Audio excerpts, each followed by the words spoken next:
In the 1970s, early mobile phones were large, heavy, and extremely expensive. This is the Motorola Dynatac 8000X, the first truly portable phone, and its functionality was almost entirely limited to voice calls. Modern smartphones have evolved into highly individualized tools. We use them to capture high-definition video, manage IoT networks, and process intense workloads that once required a desktop computer. Despite this hardware power, every screen tap, swipe, and animation is processed through a primary execution pathway, known as the main thread, or the UI thread. You can visualize it as lightweight data packets flowing down a single lane. If a developer forces a massive software task into this same lane, the entire stream stops. When the software clogs this artery, the physical power of the hardware becomes inaccessible.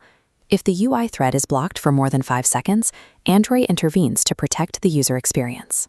It kills the frozen app and triggers a system warning, application not responding, or an ANR. This happens when the main thread is forced to handle heavy operations, like downloading large files, making internet API calls, or complex image processing. To prevent this, developers use background threads. These act as secondary workers that siphon off heavy calculations to a separate lane, allowing the main thread to continue updating the screen without interruption. Mastering this distribution of work is the primary defense against software crashes and the first step in maintaining a responsive user interface. Ensuring an app runs smoothly is about execution, but as mobile apps grow in scale, developers face the challenge of how to organize the code itself. They solve this complexity using object-oriented programming. In this system, code is organized into classes, which serve as reusable blueprints for creating specific objects.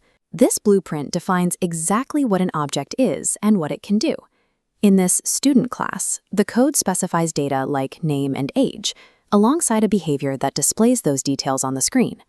Without these blueprints, a developer would have to manually code the logic for every single user or item in a massive app, which would bloat the file size and make debugging nearly impossible.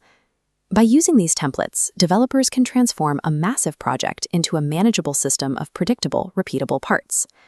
To expand an app even further without starting from scratch, developers use a concept called inheritance. Inheritance allows a new child class to be created from an existing parent class. The child automatically absorbs all behaviors of the parent. This allows a developer to add specialized features, like a bark function, without altering the original code. We can see this relationship in the Java syntax, where the dog class uses the extends keyword to build directly on top of the animal blueprint. This hierarchy is the key to scaling software.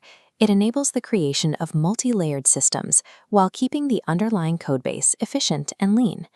As an application grows, it often needs the same command to handle many different types of data. This requirement is addressed by polymorphism, a term meaning many forms. In Java, this takes 2 primary forms. The first is method overloading, which happens when the code is compiled. This calculator class shows overloading in action.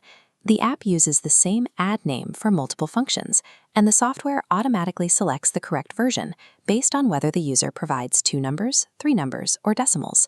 The second form is method overriding, which is resolved while the app is actively running.